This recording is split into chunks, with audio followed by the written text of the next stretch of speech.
Graça e paz de Jesus Cristo, seja muito bem-vindo a esse canal que compartilha devocionais, leituras de livros e meditações nos capítulos da Bíblia. Hoje nós vamos refletir em Efésios capítulo 5. E Efésios capítulo 5 nos fala a respeito de dois assuntos. O primeiro assunto é andar em santidade, ter uma vida separada das coisas que as pessoas fazem normalmente aqui na Terra, no dia a dia, para andarmos com Deus. E a segunda temática é sobre o casamento. Então vamos ler aqui Efésios capítulo 5. Vamos lembrar que Efésios capítulo 5 é a continuação de Efésios capítulo 4, o que é uma coisa lógica, né? Mas quando eu digo isso, que Efésios capítulo 5 é uma continuação de capítulo 4, temos que voltar aqui no capítulo 4 e ler a partir do versículo 25. Eu não vou ler aqui os versículos 25 até o versículo 32, mas só dando uma passada de olho aqui em Efésios capítulo 4. Em Efésios, no capítulo 4, Paulo fala sobre a unidade da igreja, depois ele fala a respeito dos 5 ministérios que existem, e a partir do versículo 25, ele começa a trazer recomendações como um cristão deve viver. Então ele começa no versículo 25 aqui na tela, dizendo: pelo que deixai a mentira, falai a verdade cada um com seu próximo, porque somos membros uns dos outros. Irai-vos e não pequeis, não deis lugar ao diabo. Quem furta, não furte mais. Não saia palavra torpe da vossa boca. Não entristeça o Espírito Santo. A amargura, ira, cólera, gritaria, blasfêmia e malícia sejam tiradas entre vós, e sede benignos uns para com os outros, misericordiosos, perdoando-vos, como também Deus vos perdoou em Cristo.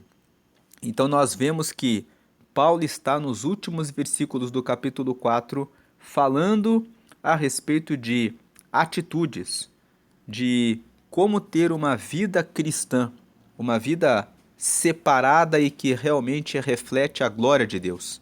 No capítulo 5, ele continua nessa pegada. Ele continua falando a respeito de como nós devemos caminhar com Deus. Então ele prossegue aqui no versículo 1: sede, pois, imitadores de Deus, como filhos amados. Agora que nós lemos dos versículos 25 ao 32 do capítulo 4, fica mais fácil de entender o capítulo 5. Sede, pois, ou seja, diante de tudo que eu acabei de falar, que são esses versículos do capítulo 4, sejam imitadores de Deus, como filhos amados. Ou seja, tenham Deus como um pai, sejam imitadores de Deus. Quando ele fala imitadores de Deus, Deus, o Deus Pai, o Criador, o Todo-Poderoso, nunca desceu na terra. Mas ele desceu, né, em forma de Cristo. Jesus, o Deus Filho, foi aquele que assumiu a forma de carne, e ele é o mistério de Deus, o mistério do Criador. Então, quando Paulo está falando aqui, sede, pois, imitadores de Deus, alguém pode interpretar esse texto assim: como que eu vou imitar a Deus se Deus ele é invisível? Ele está dizendo: sede, pois, imitadores de Jesus, de como ele andou nessa terra. Sede, pois, imitadores do Deus Filho, como filhos amados. Deus ele deixou Jesus como seu mistério. Inclusive, o capítulo 5, quem está acompanhando a série e estudou, viu os vídeos de Efésios capítulo 1 e Efésios capítulo 2, viu ali que nós falamos que Jesus é o mistério de Deus. Ele foi o enviado de Deus. Então, versículo 2: e andai em amor, como também Cristo vos amou e se entregou a si mesmo por nós, em oferta e sacrifício a Deus em cheiro suave. Versículo 3: mas a prostituição e toda impureza ou avareza nem ainda se nomeiem entre vós, como convém a santos. Versículo 4: nem torpezas, nem parvoíces, nem chocarrices que não convém, mas antes ações de graças. O que Paulo está dizendo? Não devemos nem mesmo falar a respeito de prostituição, não devemos nem falar a respeito de impurezas. Tem muitos cristãos que fazem piadas muito sexualizadas, fazem piadas que trazem malícia, ficam prestando atenção em partes físicas da mulher, do homem, ou que remetem a coisas que são impuras. E muitas vezes a pessoa vem do mundo com essas práticas. E ela entra na igreja, começa a participar da igreja, e para ela isso é uma coisa normal. É algo que é comum fazer esses tipos de brincadeiras. Então, se você é da igreja, sempre foi da igreja, e de repente está tendo contato com algum membro, alguma pessoa que acabou de entrar na igreja, que é muito nova e que tem esses hábitos de fazer essas piadas, esses tipos de brincadeira, se afaste dessa pessoa e deixe que outros irmãos que têm mais essa preparação emocional para lidar com essas pessoas façam esse trabalho. Muitas vezes nós pensamos que nós temos que dar conta de todos os ofícios no ministério. E não temos, porque, como nós lemos no capítulo 4, existem vários ministérios e cada um recebe um dom, uma graça, conforme Deus lhe dá. Muitas vezes, você que é líder de uma igreja precisa tomar cuidado com relação à pessoa que está entrando na igreja. É necessário fazer uma filtragem, conversar um pouco com a pessoa, ter com uma percepção de onde essa pessoa vem. Se ela vem de uma separação, de um divórcio, se ela vem de um lar em que havia consumo de bebidas alcoólicas ou de drogas. E por que isso? Porque é necessário dar um encaminhamento adequado para cada pessoa. Então, aqui no versículo 3, quando ele fala assim: mas a prostituição e toda impureza ou avareza ainda nem se nomeiem entre vós como convém a santos, tomamos aqui algumas lições práticas. A primeira lição prática é: não gaste o seu tempo assistindo vídeos na internet que parecem que são inocentes, mas que fazem pequenas brincadeiras com relação a partes físicas do corpo de homem, principalmente dos corpos de mulheres, porque essas pequenas brincadeiras são formas como o inimigo vai lançando sementes para trabalhar na, na prostituição, para trabalhar com a ideia de um possível adultério, uma traição no casamento. Pequenas sementes são suficientes no longo do tempo para semear a desgraça, a ruína e a destruição de muitas pessoas. Pequenas conversas com colegas de trabalho que são maliciosas são suficientes para que depois isso traga uma traição. Se você é casada ou se você é casado e se algum colega de trabalho te deu um elogio, diga imediatamente: o meu marido já me disse. Ele já me disse. Ele já me disse. Ele sempre me fala disso. Mesmo que o seu marido não tenha dito para você que você está bonita hoje, você deve dizer, e você recebe um elogio como esse: você está muito bonita hoje. Você deve dizer: o meu marido já notou. Depois, você conversa com seu marido e fala com ele de que você se arrumou, de que você se alinhou e ele não prestou atenção e que você gostaria que ele prestasse atenção.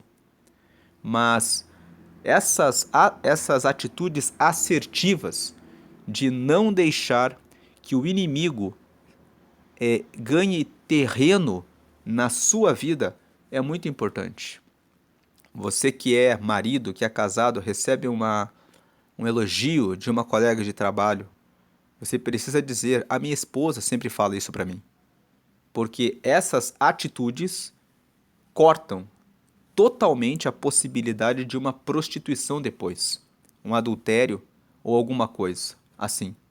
E toda a impureza, muitas vezes você está lá no seu local de trabalho e um colega ou uma colega posta algum conteúdo que é indevido, conteúdo que é pornográfico muitas vezes pelo WhatsApp, às vezes alguns colegas mandam pelo e-mail da própria empresa, porque não tomam cautela em relação à ética profissional. E você precisa deletar aquela mensagem e inclusive dizer ao seu colega: não me envie mais esse tipo de conteúdo, porque eu não vejo esse tipo de conteúdo. Então a prostituição, a impureza, ela precisa ser combatida. Você precisa tomar posicionamento em relação a como reagir. Tem pessoas que não sabem como reagir. A pessoa recebe aquele conteúdo, a pessoa fica vermelha, fica sem graça, fica pensando, e agora, o que eu faço? Você precisa ir até a pessoa e dizer: olha, eu não assisto esse tipo de conteúdo. Ou a avareza, nem ainda se nomeia entre vós. A avareza é você falar muito sobre dinheiro. Quando você é convidado para fazer uma viagem, para comprar um carro, para fazer parte de alguma coisa que está acima do valor que você pode pagar atualmente, como você reage? Muitas pessoas dizem assim: "Ah, isso é caro, isso não é para mim". Quando você fala isso é muito caro, isso não é para mim, você está se limitando. Você está dizendo assim: "Ah, eu dependo de dinheiro". E é verdade, todos nós dependemos de dinheiro. Mas a questão é que o cristão, ele vive pela fé em Deus. Então, você pode dizer assim: não, por enquanto eu não vou. Por enquanto eu não vou fazer. Você não sabe o que Deus tem de plano e de projeto na sua vida. Deus pode lhe prosperar e em uma ocasião, de repente, avante, você pode fazer essa troca da sua casa, essa troca desse carro. Você pode ir para uma viagem que você antes não poderia. Mas a questão da avareza é: a pessoa vive sempre com foco no dinheiro. Então a pessoa fala assim o tempo todo: eu dependo de dinheiro. Sem o dinheiro eu não vivo. Se eu E a pessoa muitas vezes ela deixa de fazer algumas coisas que ela até pode fazer porque ela está sempre pensando no dinheiro. E essa questão da avareza, ela não é uma questão só de quem está passando efetivamente por dificuldades financeiras. Dar um exemplo aqui, vou dar um exemplo muito simples.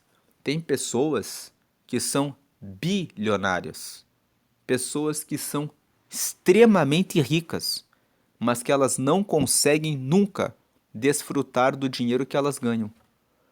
Elas vivem todos os dias trabalhando e trabalhando, e quando alguém de casa fala assim: vamos fazer uma viagem todos juntos em família, eles dizem: não podemos porque temos que continuar a trabalhar.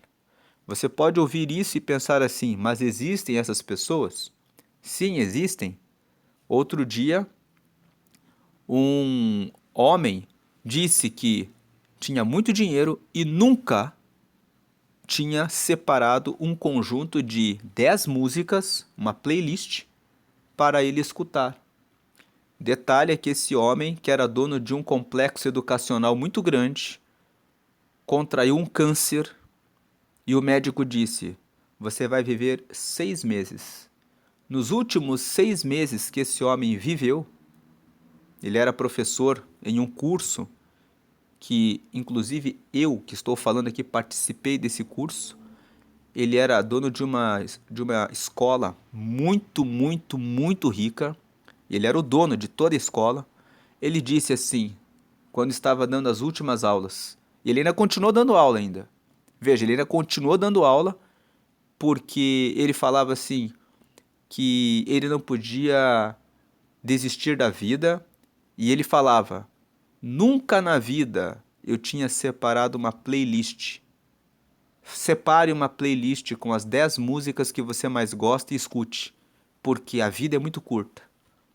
Mas nos anos anteriores, era sempre: você precisa estudar porque você precisa conseguir mais dinheiro, porque você precisa conseguir o seu sucesso, porque você precisa conseguir dinheiro.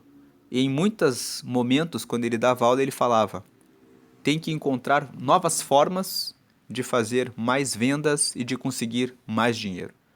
E só para se ter uma ideia que a Bíblia fala sobre essas pessoas, vamos ler aqui. Eclesiastes, capítulo 4, livro que foi escrito pelo rei Salomão quando ele estava na sua velhice, livro que tem só 12 capítulos, e Salomão está fazendo aqui as suas reflexões, já velho, a respeito da vida. Eclesiastes, capítulo 4, ele fala aqui no versículo 8: há um que é só, ou seja, é alguém que é solteiro, não casou, não teve filhos, não tem parente e não tem segundo. Sim, ele não tem filho, nem irmã, e contudo, ou seja, e apesar disso, de todo o seu trabalho não há fim, nem os seus olhos se fartam de riquezas. E não diz: para quem trabalho eu, privando a minha alma do bem? Também isso é vaidade e enfadonha ocupação. Então, aqui em Eclesiastes, Salomão, enquanto rei e já em idade avançada, escreve as suas últimas considerações a respeito da vida, e ele diz que ele presenciou pessoas assim, que cujos olhos só ficavam olhando e nunca se fartam de riquezas. Eu preciso ganhar mais dinheiro, e a pessoa nem para pensar: para quem que vai ficar isso? E ela também não para pensar: estou privando a minha alma do bem. Em outras palavras, alguém que nunca desfruta do próprio dinheiro que ganha, porque fica o tempo todo correndo atrás e só pensa em dinheiro. Uma pessoa dessas é avarenta. Ela ama o dinheiro, ela tem muito dinheiro, ela poderia comprar a mansão que quisesse, o carro que quisesse, a roupa que quisesse e fazer a viagem que quisesse. Mas a pessoa fala: não, eu tenho que continuar encontrando novas formas de vendas e novas formas para obter mais e mais riqueza. E a pessoa não para nem para pensar, aqui no caso, que não tem um filho, não tem uma irmã, não tem ninguém para deixar aquele dinheiro. Retomando Efésios capítulo 5, mas a prostituição e toda impureza ou avareza nem ainda se nomeiem entre vós, como convém a santos. Um outro exemplo, para mostrar o lado oposto da questão da avareza, tem aquela pessoa que ela ganha menos, mas ela faz uma programação e ela separa os recursos que ela tem para pagar as contas do dia a dia, e ela reserva de tempos em tempos uma parte para investir em uma viagem, para investir em seu lazer, para ter uma saída com as pessoas da família. Então, a questão da avareza é: não seja aquela pessoa que se prende ao dinheiro e que tudo decide por causa do dinheiro. A vida não é sobre dinheiro. A vida é sobre o amor a Deus e sobre o amor ao próximo. Então, quem se prende ao dinheiro não consegue andar em santidade, não consegue se separar para Deus, porque sempre vai pensar em como vai guardar o dinheiro. Então, esse é um tipo de assunto que não pode passar na cabeça de alguém que quer andar com Deus. Porque se você ama a Deus acima de tudo, você não vai colocar o dinheiro acima do reino de Deus. E a questão da prostituição e da impureza também são dois tipos de pecado que, quando você se deixa corromper uma vez, aquilo se torna um vício que acaba gerando uma falha no caráter. Então é muito importante eliminar totalmente assuntos e conversas que se refiram à prostituição, à impureza ou à avareza. Por isso Paulo no versículo 3 fala assim: nem se nomeie isso entre vocês. Quando alguém começa com alguma brincadeira, quando alguém começa com algum assunto assim, já se sai daquela roda imediatamente, seguindo o Salmo 1, que fala que não se deve nem andar na roda dos escarnecedores. Versículo 4: nem torpezas, nem parvoíces, nem chocarrices que não convém, mas antes ações de graças. Sabe aquela piada que as pessoas fazem com pretos, com orientais, com calvos, com com a estatura das pessoas, com as roupas que as pessoas usam, aquelas brincadeiras que diminuem, né, aquelas pessoas que estão com o carro mais com o carro velho, porque não estão em uma boa condição naquele momento. Esses tipos de torpezas que diminuem o próximo, que ridicularizam, que menosprezam o outro, são coisas que não fazem parte do cristão. Palavras que diminuem, que menosprezam o outro. Se você tem o amor de Deus, você não vai nem ter pensamentos torpes. Você não vai agir com parvoíces, com chocarrices. Chocarrices é o que? É o famoso bullying, né? A diminuição do próximo. Isso não convém, mas antes ações de graças, ou seja, que o que vocês falam seja ações de graças. 5. Porque bem sabeis isto, que nenhum fornicador, ou impuro, ou avarento, o qual é idólatra, tem herança no reino de Cristo e de Deus.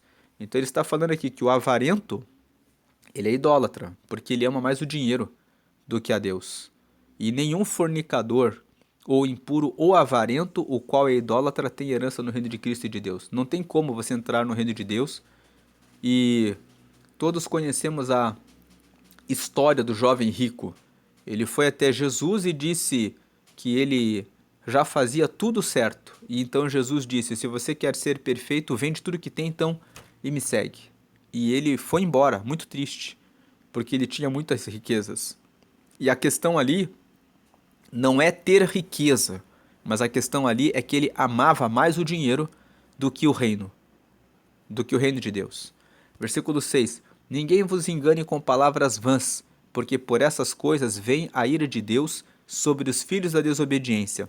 Sabe aquela pessoa que fala para você assim: não precisa ser tão salgado, não precisa ser tão radical, não precisa ser assim tão direto, parece uma faca, como uma lâmina cortante que já vai falando que, né, como por exemplo, você que é homem ou que é mulher, quando recebe um elogio e você fala, o meu esposo já percebeu, a minha esposa já me falou, a pessoa fala, nossa, mas eu não estou falando nada. Não, está falando. Ninguém vos engane com palavras vãs, porque por essas coisas vem a ira de Deus sobre os filhos da desobediência. Essas coisas que você vai fazendo, se você permite que elas entrem na sua vida, elas vão sim, aos poucos, corrompendo o relacionamento com Deus. Sobre os filhos, e essas coisas trazem a ira de Deus. O que é a ira de Deus? A ira de Deus acontece quando Deus vira o seu rosto para o outro lado e não mais cuida de nós. Quando nós decidimos seguir os nossos próprios passos e tomar as nossas próprias decisões, Deus, ele manifesta sua ira. Ele simplesmente vira o seu rosto para o outro lado e diz: faça tudo como você quiser.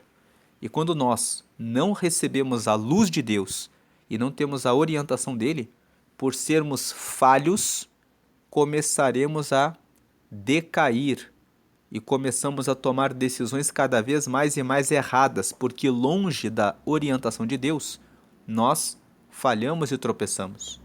Então Deus ele fala, a ira de Deus é isso. A ira de Deus vem sobre os filhos da desobediência. É por isso que você vê muitos que se desviam caindo em uma situação cada vez pior e mais terrível. Porque quando a pessoa se afasta de Deus, ela começa a não ouvir mais a Deus, Deus manifesta sua ira. Deus diz assim: quer fazer do seu jeito? Faça do seu jeito. Não direi mais nada para você. E a pessoa começa a tomar as suas próprias decisões. E o diabo também quando vê que aquela pessoa está debaixo da ira de Deus, que Deus não está mais ali colocando a sua proteção, entra e traz mais 7 demônios junto com ele, e o segundo estado daquela pessoa fica pior do que o primeiro, porque ela fica como filho da desobediência. Versículo 7, portanto, não sejais seus companheiros. O versículo 7 está dizendo para você não se associar com nenhuma pessoa que decide se afastar dos caminhos do Senhor, que você deve se afastar daquela pessoa. É claro que se você teve um relacionamento durante muito tempo com uma pessoa, você deve buscar aquela pessoa que se perdeu. Jesus fala sobre a parábola da ovelha perdida, de ir atrás daquele que está perdido. Mas veja bem, se você tem a condição de trazer aquela pessoa de volta para dentro da igreja, se você não tem a força suficiente e percebe que indo atrás desse companheiro, ou desse seu amigo, ou dessa sua amiga, que ele ou ela é que vai carregar você para fora da igreja, não vá atrás. E não se trata de você não amar aquela pessoa e amar aquela alma, mas se trata de você precisa cuidar primeiro de você. Deus não vai requerer de você que você faça algo além das suas forças. Fale com seu pastor, fale com alguém, coloque essa pessoa em oração, mas não corra atrás daquela pessoa que já decidiu que vai ficar longe de Deus para que você não sofra as consequências do pecado dela. Vamos lembrar da parábola do filho pródigo? Na parábola, Jesus conta que o pai deu tudo para o filho que pediu a sua herança e deixou que ele fosse. O pai não foi atrás dele, deixou que ele fizesse tudo o que ele quis. Essa parábola do filho pródigo, em que o pai tem 2 filhos, e o filho mais moço diz: dá a minha herança, porque eu quero ir embora. E o pai dá a herança e fala: pode ir. E o menino vai embora e gasta com meretrizes, com amigos e com jogatina e perde tudo, a ponto de querer comer a comida dos porcos. É o que Deus faz, é a manifestação da ira de Deus. Veja que o irmão mais velho, que ficou dentro de casa, ele não saiu na história para correr atrás do irmão, ele ficou dentro da casa. Porque não cabia a ele ir atrás. Se você não tem força suficiente para ir atrás do outro, deixe que Deus faça essa obra. Muitas vezes aquela pessoa, ela tem que quebrar a cara e tem que experimentar a ira de Deus por um tempo para que ela veja o valor da graça de Deus e volte depois. É o que a história conta, a parábola do filho pródigo. O foco de Jesus ali naquele momento foi dizer como Deus recebe todos os seus filhos. Mas, lendo, fazendo uma releitura da parábola, podemos ver que Deus, que aquela pessoa, aquele filho pródigo, só conseguiu valorizar as riquezas e os tesouros do pai depois que viveu no mundo. Primeiro ele jogou fora tudo que recebeu, depois que perdeu tudo, perdeu os amigos e perdeu a sua própria dignidade, porque passou a desejar comer a comida dos porcos, e então ele se deu conta das riquezas do pai. Versículo 8. Porque noutro tempo éreis trevas, mas agora sois luz no Senhor, andai como filhos da luz. Então Paulo fala, se alguém, nem todos que estão ouvindo esse vídeo, algum dia andaram nas trevas. Talvez existam pessoas que nasceram na igreja, sempre viveram na igreja, nunca fizeram coisas ilícitas, mas o texto aqui, Paulo está falando para o povo ele está falando para os gentios. Vamos lembrar que Éfeso era uma cidade que ficava na Ásia e que não se refere ao povo judeu. Então, o, o público que está ouvindo a mensagem aqui era um público de pessoas que adoravam a outros deuses. E Paulo está falando, no outro tempo vocês andavam nas trevas, mas agora vocês são a luz do Senhor. Agora vocês conhecem a verdade, então andem como filhos da luz. Versículo 9, porque o fruto do Espírito está em toda bondade e justiça e verdade. Agora Paulo fala, vocês precisam andar. Se vocês realmente carregam o Espírito Santo em vocês, vocês vão ter bondade, justiça e verdade. Versículo 10, aprovando o que é agradável ao Senhor. Versículo 11, e não comuniqueis com as obras infrutuosas das trevas, mas antes condenai-as. Então veja, não se comuniquem com as obras que não têm fruto, que são das trevas. Condenem. Versículo 12, porque o que eles fazem em oculto, até dizê-lo é torpe. Então, falar a respeito do que os pecadores fazem, ficar falando a respeito dessas coisas, já é torpe, já é sujo. É por isso que essas brincadeiras, zombarias, bullying, que as pessoas falam, é só uma brincadeirinha. Essas coisas não agradam a Deus. Versículo 13. Mas todas essas coisas se manifestam sendo condenadas pela luz, porque a luz tudo manifesta. Versículo 14. Pelo que diz, desperta, ó tu que dormes, e levanta-te dentre os mortos, e Cristo te esclarecerá. Veja que o versículo 14 é um versículo muito forte, e se tem algum versículo que devemos guardar aqui na leitura de hoje, é esse versículo. Vamos despertar em relação a como estamos seguindo a Jesus. Vamos prestar mais atenção em relação ao que falamos, ao que olhamos e assistimos na internet.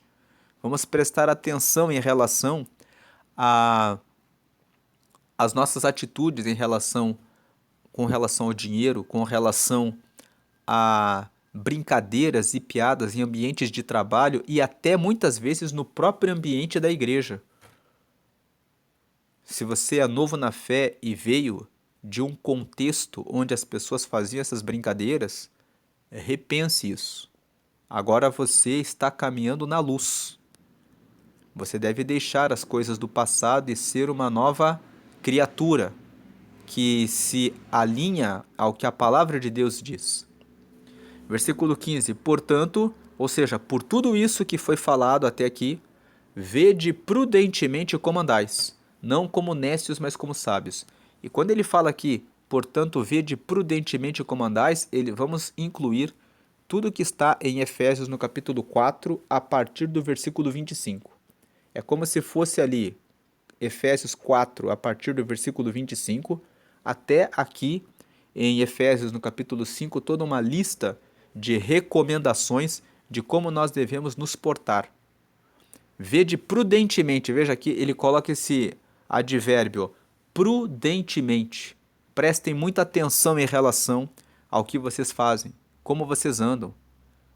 É um pouco chato você dizer isso, né? Chamar tanta atenção em relação a essas palavras que estão aqui. Mas nenhuma palavra que está dentro da palavra de Deus é inútil. Paulo fala a respeito disso. Lá em Timóteo, ele fala assim, que toda palavra, toda escritura é divinamente inspirada. E ela é inspirada para nos corrigir, para nos purificar, para nos mostrar o caminho que devemos andar. Então, vede prudentemente como andais, não como nécios. Nécios significa tolos. Um tolo é aquele que não se dedica a estudar a palavra para saber o que fazer. Não lê o manual de instrução antes de instalar uma máquina ou de fazer alguma coisa. Pensa assim, dá para fazer aqui no olho. Eu sei como é que faz. Dá para fazer. Né? É interativo, a gente faz. Não confie em si mesmo. Medite na palavra. Veja o manual que o Senhor deixou para nós. Sede sábios, como sábios. 16. Remindo o tempo, porquanto os dias são maus. Remir o tempo significa aproveitar o tempo.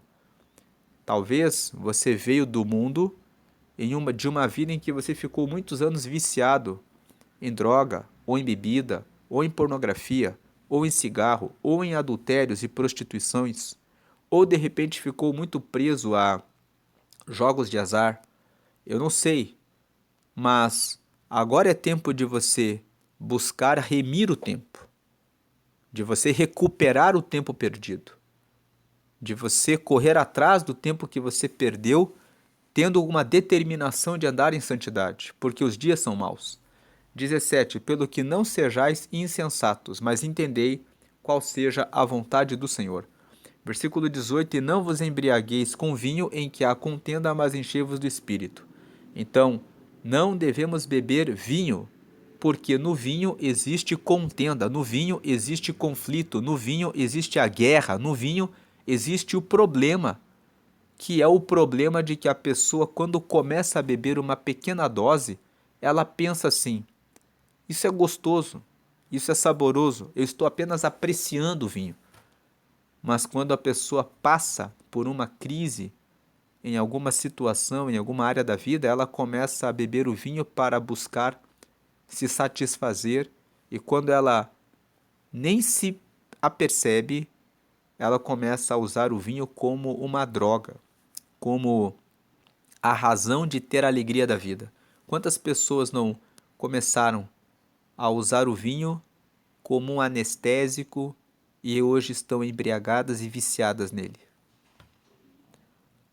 Provérbios, no capítulo 20, fala que você não deve olhar para o brilho do vinho no copo, porque ele pode mordê-lo como uma serpente. Veja aqui Provérbios capítulo 20, no versículo 1. O vinho é escarnecedor, e a bebida forte alvoroçadora, e todo aquele que neles errar nunca será sábio. Por que Provérbios 20 fala que o vinho é escarnecedor?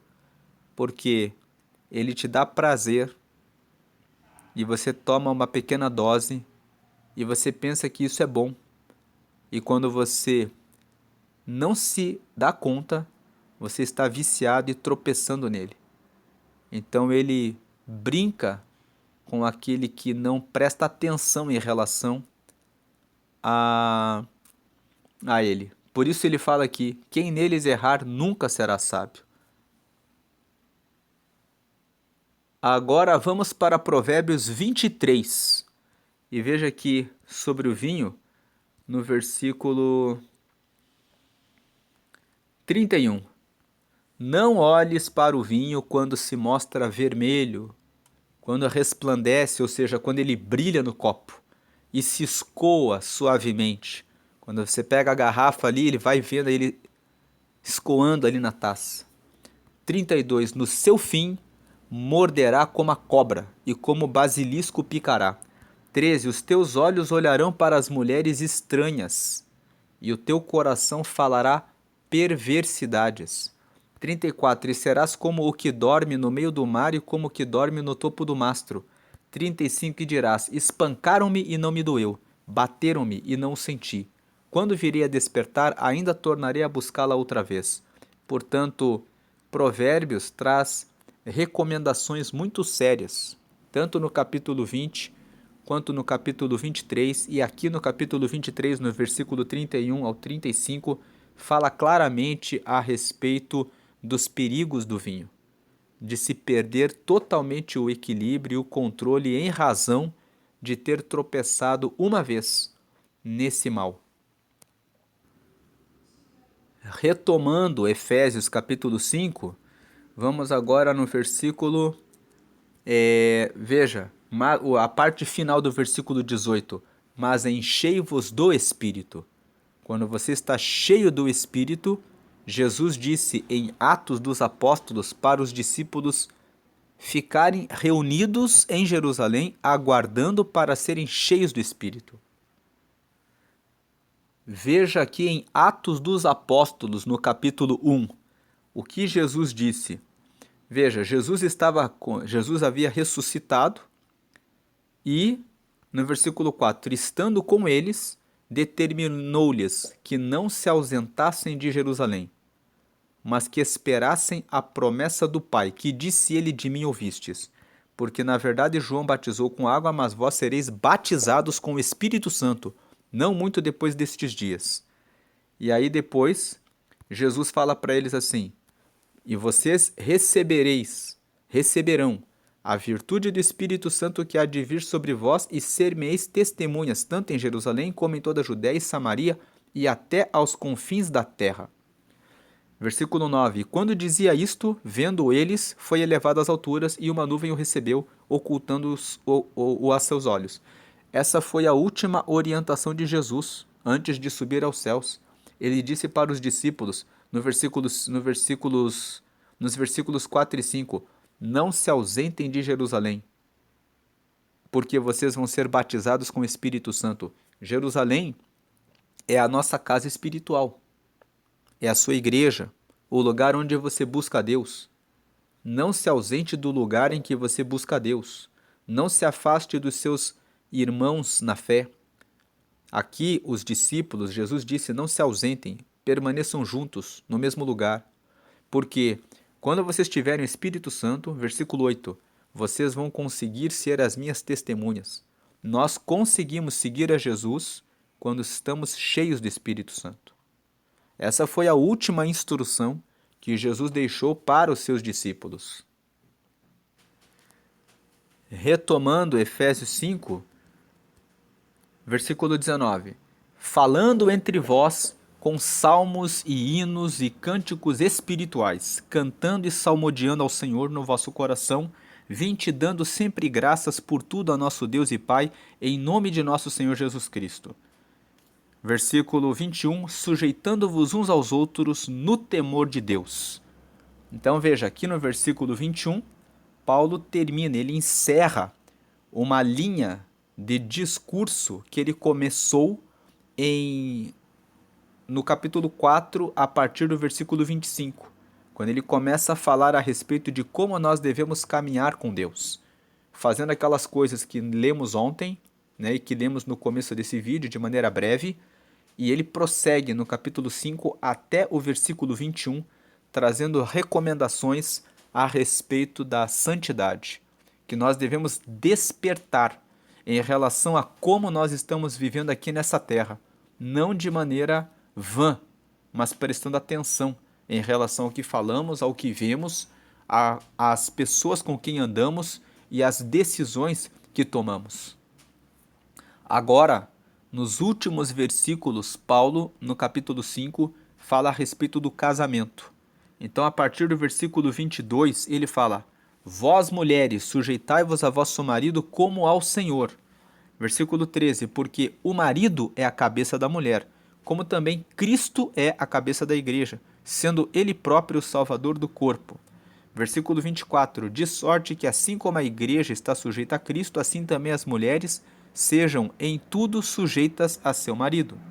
Então, nesses 3 versículos, ele fala a respeito das mulheres, que elas devem honrar o seu marido. Nós estamos vivendo dias em que as mulheres estão sendo instruídas a dar o comando dentro das suas casas. Não é porque você, que é mulher, tem uma remuneração mais alta do que a do seu marido, e isso tem acontecido em muitas casas e cada vez mais porque as mulheres têm assumido muitas posições de liderança, que você pode mandar no seu marido e dizer a ele o que ele deve fazer e o que ele não deve fazer. Biblicamente, Deus constituiu o homem para ser o chefe da casa, no sentido de dar a orientação, no sentido de trazer a unidade, no sentido de trazer o equilíbrio dentro do lar. Agora, talvez na sua casa você é a mulher cristã, você é a mulher sábia de Provérbios 31, porque a mulher, lá em Provérbios 31, fala que ela pode ser empreendedora, empresária, dona de negócio, administradora, que sabe avaliar uma propriedade e comprar a propriedade e aplicar o seu dinheiro. Se você é a mulher virtuosa de Provérbios 31 e o seu marido não está alinhado a Deus, então é necessário que você gerencie isso, mas respeitando o seu marido, dando a ele um espaço para que ele assuma o papel dele. Você deve abrir oportunidades para que ele assuma o seu papel como líder. Você deve dizer assim: o que você faria nessa situação? É preciso, tem muitas mulheres que já tomam a decisão. E quando você não tem um marido que é ativo, você precisa colocar, despertar nele a responsabilidade que cabe a ele. E tem mulheres que não fazem isso. Elas dizem, já que ele não vai fazer, eu já vou tomar a iniciativa, eu já vou fazer tudo e acabou. Quando você faz isso, você remove totalmente a chance do seu marido assumir o seu papel. E isso vai condená-la a ter que tomar todas as decisões até o final da vida. Ou, como muitas mulheres fazem, pedir o divórcio e dizer: eu não quero mais um homem que não assume o seu papel e que não assume a sua responsabilidade e que não cumpre aquilo que cabe a ele. Mas, se você é cristã, sabe que o divórcio não agrada a Deus. E sabe que você não estabeleceu um compromisso em relação ao seu marido. Antes de você ter um compromisso com ele, você tem um compromisso com Deus. E pelo compromisso e pelo amor que você tem a Deus, você deve dar espaço para que o seu marido assuma o seu papel. Então comece a dar espaço e comece a dizer: você é o chefe da casa. Deus chamou você para cumprir esse papel. Você precisa se levantar. Você precisa se erguer. Você precisa assumir o lugar que Deus colocou para você. Então, esse é o papel da mulher quando está com um marido que está apagado, que está sem exercer o seu papel. E se você é solteira, lendo esse texto, você sabe que deve buscar um homem que assume o seu papel como cabeça, como líder da casa, como alguém que tem relacionamento com Deus, que entende o sacerdócio dentro da família do marido, que é ele que vai conduzir a família para seguir o reino de Deus. E se você está namorando, está noiva de alguém que não é assim, coloque um fim nesse namoro para que você ore mais e procure alguém que seja alinhado à vontade de Deus. Agora no versículo 25. Vós, maridos, amai vossa mulher como também Cristo amou a igreja e a si mesmo se entregou por ela. Esse versículo 25 é muito pesado, porque tem muitos homens que não querem dar a vida pela esposa. Mas o versículo 25, em Efésios 5, fala isso. Vós, maridos, amai vossa mulher como também Cristo amou a igreja e a si mesmo se entregou por ela. E tem muitos homens que dizem assim: eu dar a vida? Não vou fazer isso.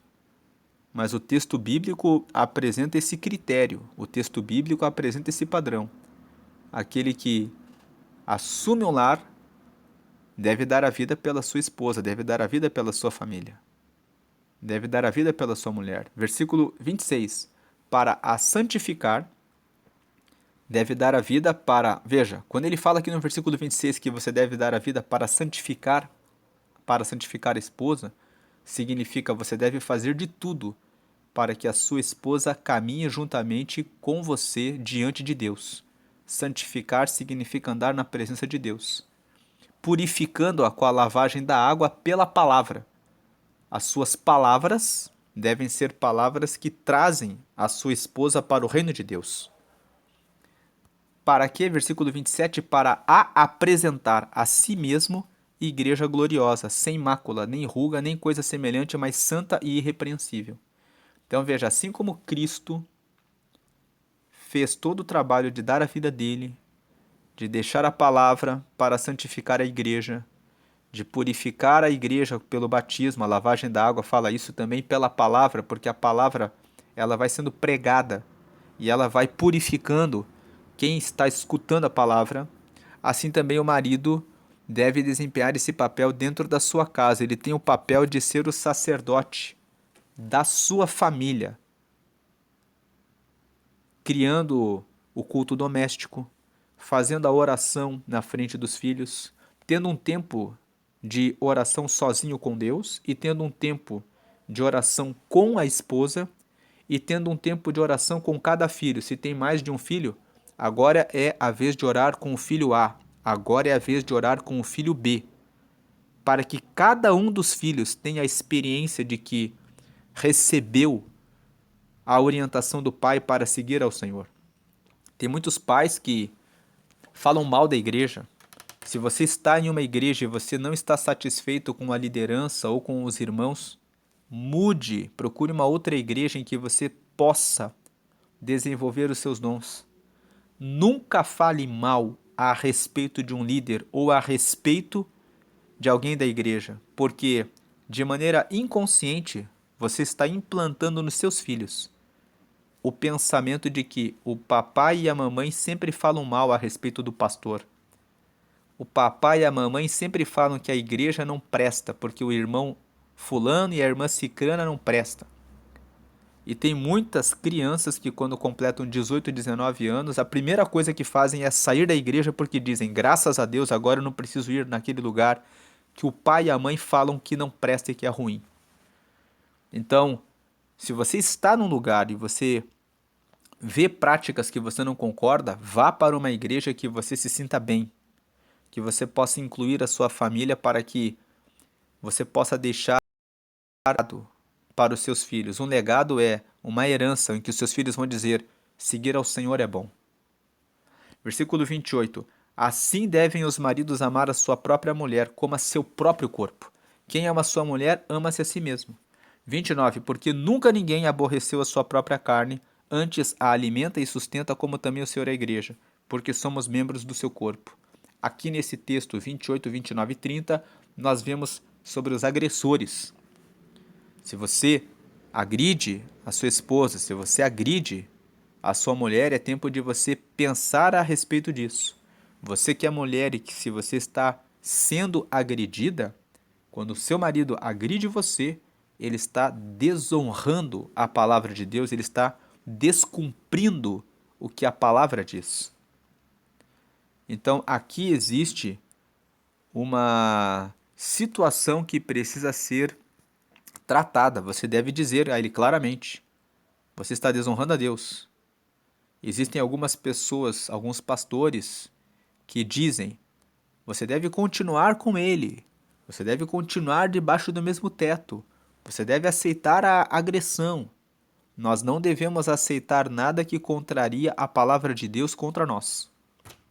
Então, se o seu marido lhe agride, seja por meios físicos ou por palavras, porque a violência psicológica, a violência emocional também é violência, você deve ser assertivo e dizer, olha, você não está cumprindo a palavra de Deus. Olha, você não está cumprindo o seu papel como marido.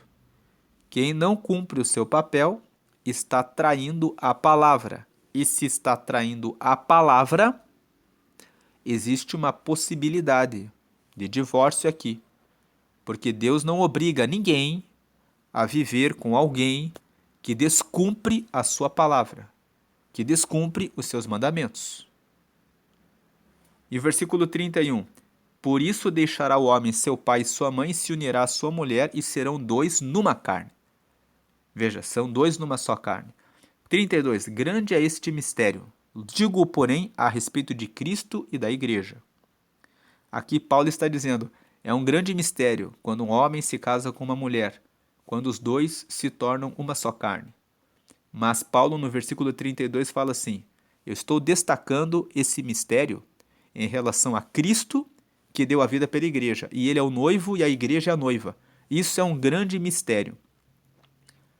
Todo o texto de Efésios, quem acompanhou comigo a leitura do capítulo 1 e do capítulo 2 viu que Paulo fala nessa carta de Efésios a respeito do grande mistério. E ele fala assim, o mistério é Jesus, que não foi revelado no Antigo Testamento. As pessoas profetizaram sobre ele, mas não viram ele. Mas agora, os que estavam vivos viram Jesus, que é o Deus encarnado.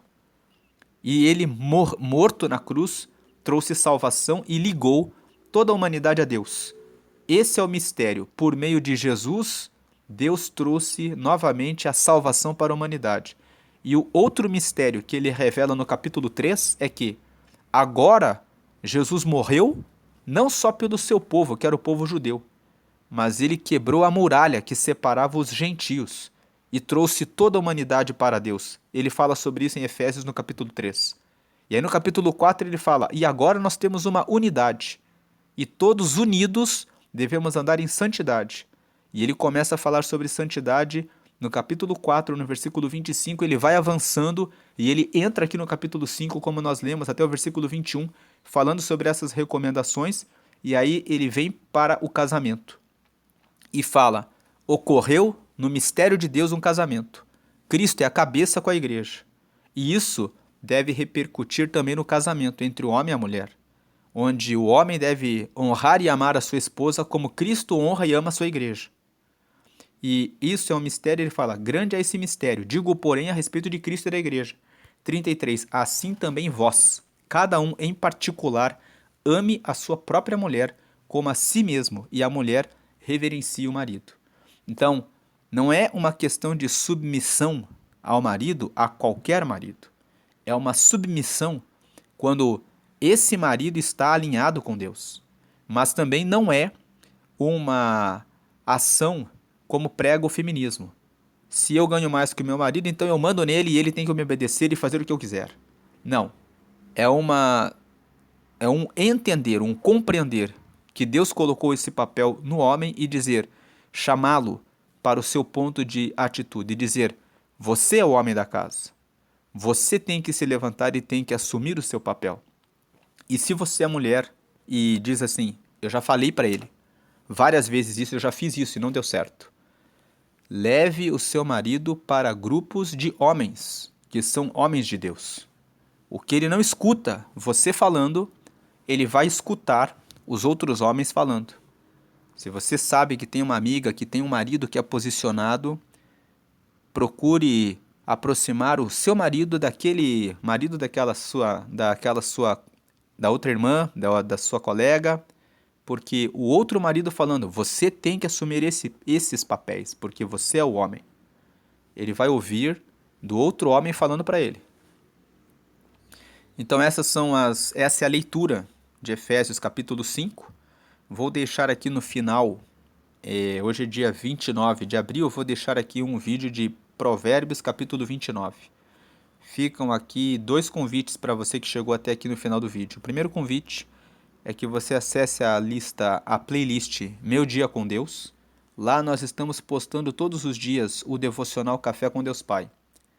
E a mensagem de hoje fala sobre agradecer a Deus por todas as situações, por ter acordado com vida e por ter mais uma chance de seguir a Ele. E o segundo convite é que você todos os meses leia Provérbios. O livro de Provérbios foi escrito por Salomão para trazer sabedoria. E ele tem 31 capítulos, você consegue ler ele todos os meses. Quem lê durante 2 anos, todos os meses, Provérbios e aplica na vida, toma decisões mais sábias, e quem faz isso durante 5 anos seguidos prospera em todas as áreas. Inclusive lá em Provérbios, como nós lemos hoje, fala não só sobre vinho, fala sobre adultério, sobre dinheiro, sobre trabalho, sobre tudo. Então, leia Provérbios. Hoje é dia 29, eu vou deixar aqui um vídeo sobre Provérbios 29. Deus abençoe a sua vida hoje e sempre. E desperta, tu que dormes. O versículo 14 de hoje: desperta, tu que dormes, vamos remir o tempo, como diz o versículo 16 aqui de Efésios capítulo 5. Deus abençoe a sua vida hoje e sempre grandemente. Amém.